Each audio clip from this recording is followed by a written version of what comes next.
ഹരേ കൃഷ്ണ. ശ്രീമദ് ഭാഗവതത്തിന്റെ പുതിയൊരു ക്ലാസ്സിലേക്ക് എല്ലാവർക്കും സ്വാഗതം. ഓം അജ്ഞാനതിമിരാന്തസ്യ ജ്ഞാനാഞ്ജനശലാകയാ ചക്ഷുരുന്മീലിതം യേന തസ്മൈ ശ്രീ ഗുരുവേ നമഃ. ശ്രീ ചൈതന്യ മനോവിഷ്ടം സ്ഥാപിതം യേന ഭൂതലേ സ്വയം രൂപ കഥാ മഹ്യം ദദാതി സോപദാന്തികം.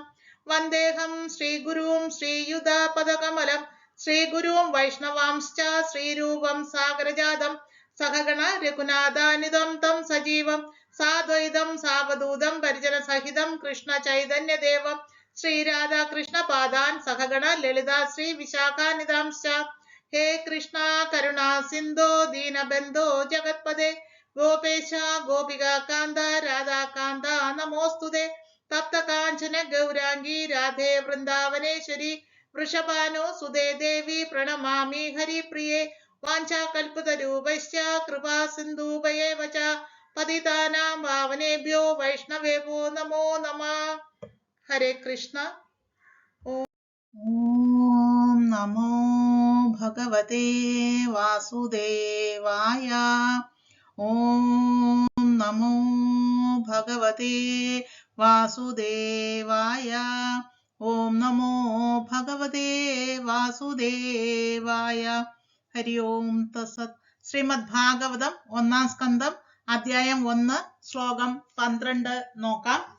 സൂത ജാനാസി ഭദ്രം തേ ഭഗവാൻ സാത്വതാം പതി ദേവക്യാം വാസുദേവസ്യ ജാതോ യസ്യ ചികീർഷയാ. അതായത്, അല്ലയോ സൂതഗോസ്വാമി, അങ്ങേക്ക് സർവമംഗളങ്ങളും നേരുന്നു. വസുദേവതനയനായി പരമദിവ്യോത്തമ പുരുഷൻ ദേവകി ഗർഭത്തിൽ ആവിർഭവിച്ചതിന്റെ മുഖ്യ ഉദ്ദേശം എന്താണ് എന്ന് വിശദമാക്കിയാലും. അപ്പോൾ ഇവിടെ നൈമശരണ്യയിൽ ഒത്തുകൂടിയ ശൗനകാദികൾ സൂതഗോസ്വാമിയോട് ഓരോന്നോരോന്ന് അന്വേഷണങ്ങൾ നടത്തുന്നതാണ് നമ്മൾ കണ്ടുവരുന്നത്. ഇപ്പോൾ അവർ ചോദിക്കുകയാണ്, അല്ലയോ സൂതഗോസ്വാമി, അങ്ങ് എല്ലാത്തിലും സർവജ്ഞാനാണല്ലോ. അതായത് വേദങ്ങളും പുരാണങ്ങളും ഉപനിഷത്തുകളും സർവ്വതും താങ്കൾക്ക് പരിചയമുണ്ടല്ലോ, അറിവുള്ളതാണല്ലോ. അപ്പോൾ ഇതിൽ വെച്ച് ഏറ്റവും ശ്രേഷ്ഠമായത് എന്താണ് എന്നായിരുന്നു 1-ാമത്തെ ചോദ്യം. ഇപ്പോൾ 2-ാമത്തെ ചോദ്യമായി ചോദിക്കുന്നു, എന്തുകൊണ്ടാണ് പരമദിവ്യോത്തമ പുരുഷനായ സാക്ഷാൽ ശ്രീകൃഷ്ണ ഭഗവാൻ ദേവകി മാതയുടെ പുത്രനായിട്ട് വന്ന് അവതരിച്ചതിന്റെ കാരണം? അത് വിശദമാക്കാനാണ് ഇവിടെ ശൗനകാദികൾ സൂതഗോസ്വാമിയോട് ചോദിക്കുന്നത്. അപ്പോൾ പരമദിവ്യോത്തമ പുരുഷനായ ഭഗവാൻ ആവിർഭവിച്ചു അല്ലെങ്കിൽ വന്ന് അവതരിച്ചു എന്ന് പറയുമ്പോൾ കൃഷ്ണൻ ഭഗവാൻ എവിടെയോ ഉണ്ട് എന്നാണ് അതിന്റെ അർത്ഥം. അപ്പോൾ എവിടെയോ ഉണ്ടായിരുന്നു, അവിടെ നിന്ന് ഇങ്ങോട്ടേക്ക് വന്നു എന്നാണ് ഇവിടെ സൂചിപ്പിക്കുന്നത്. അപ്പോൾ എവിടെയാണ് കൃഷ്ണൻ ഉള്ളത് എന്ന് ചോദിച്ചാൽ, സാധാരണ വൈകുണ്ഠ ലോകത്ത് വിഷ്ണു ആണ് നാഥനായിട്ടുള്ളത്. എന്നാൽ ശ്രീ വിഷ്ണു നാഥനായിരിക്കുന്ന വൈകുണ്ഠ ലോകത്തിനും അപ്പുറം അതീന്ദ്രിയധാമങ്ങൾ അനേകമുണ്ട്. അതിൽ ഏറ്റവും പ്രധാനപ്പെട്ട ഗോലോക വൃന്ദാവനം എന്ന് പറയുന്ന അതീന്ദ്രിയധാമത്തിലാണ് ഭഗവാൻ ശ്രീകൃഷ്ണൻ ഉള്ളത്, സ്ഥായി ആയിട്ടുള്ളത്. ആ ഭാഗത്ത് നിന്നാണ്, അല്ലെങ്കിൽ അതീന്ദ്രിയ ധാമത്തിൽ നിന്നാണ് ഭഗവാൻ യശോദമയുടെയും അല്ലെങ്കിൽ ദേവകി മാതയുടെയൊക്കെ പുത്രനായിട്ട് വന്ന് ഭൂമിയിൽ അവതരിച്ചത്.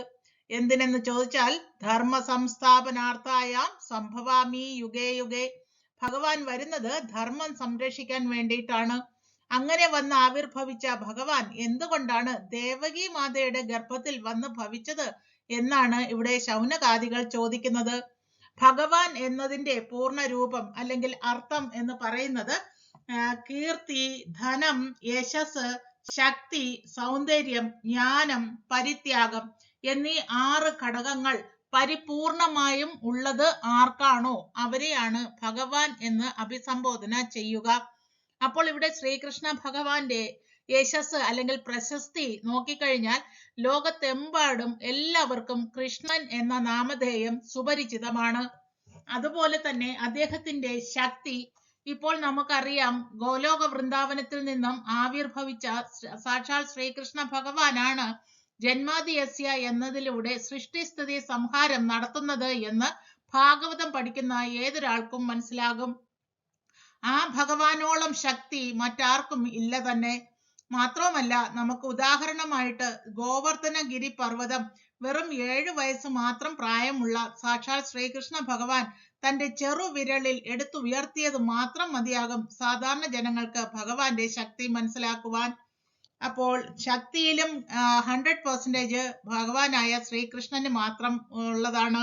അതുപോലെ കീർത്തി അല്ലെങ്കിൽ പ്രശസ്തി, പിന്നെ സൗന്ദര്യത്തിന്റെ കാര്യം പറയുകയാണെങ്കിൽ കന്ദർപ്പ കോടി കമനീയ വിശേഷ ശോഭം എന്നാണ് ഭഗവാന്റെ സൗന്ദര്യത്തെ പറ്റി ബ്രഹ്മസംഹിതയിൽ വിവരിച്ചിരിക്കുന്നത്.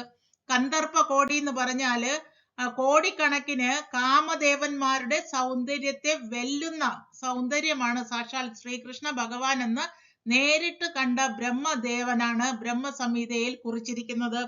അപ്പോൾ അടുത്തത് ജ്ഞാനം. ജ്ഞാനം എന്ന് പറയുമ്പോൾ ഭഗവാന്റെ സത്ത് എനർജി, ചിത്ത് ശക്തി, പിന്നെ ഹ്ലാദിനി ശക്തി, ഇത് മൂന്നും കൂടി ചേർന്ന സച്ചിദാനന്ദ സ്വരൂപനായ സാക്ഷാൽ ശ്രീകൃഷ്ണ ഭഗവാന്റെ ആ ചിത് ശക്തിയാണ് എല്ലാ ജ്ഞാനത്തിന്റെയും ഉറവിടം. എല്ലാ വേദങ്ങളും വന്നത് ഭഗവാനിൽ നിന്നാണ്. എല്ലാ വേദങ്ങളുടെയും ഉറവിടവും ഭഗവാനാണ്. ഭഗവാൻ ഭഗവത്ഗീത 15-ാം അധ്യായത്തിലെ 15-ാം ശ്ലോകത്തിൽ പറയുന്നു, സർവസ്യ ചാഹം ഹൃദി സന്നിവിഷ്ടോ മത്ത സ്മൃതിർജ്ഞാനം അപോഹനം ച വേദേഷു സർവേർ അഹം വേദ്യ വേദ്യോ വേദാന്ത കൃത് വേദവിദേഹ ചാഹം. എല്ലാ വേദങ്ങളും എന്നിൽ നിന്നാണ് വന്നത്. എല്ലാ വേദങ്ങളുടെയും അടിസ്ഥാന തത്വം എന്നെ മനസ്സിലാക്കുക, ഭഗവാനെ മനസ്സിലാക്കുക എന്നതാണെന്നും അവിടെ പറയുന്നുണ്ട്. അങ്ങനെ ജ്ഞാനത്തിന്റെ ഉറവിടവും ഭഗവാൻ തന്നെയാണ്. പിന്നെ അവസാനമായിട്ട് ആറാമത്തെ ഷഡൈശ്വര്യങ്ങളിൽ ആറാമത്തതാണ് പരിത്യാഗം. പരിത്യാഗം എന്ന് പറഞ്ഞാൽ എല്ലാം റിനൗൺസ് ചെയ്യാനുള്ള അല്ലെങ്കിൽ പരിത്യജിക്കാനുള്ള ഭഗവാന്റെ ശ്രേഷ്ഠത മറ്റാർക്കും ഇല്ല തന്നെ.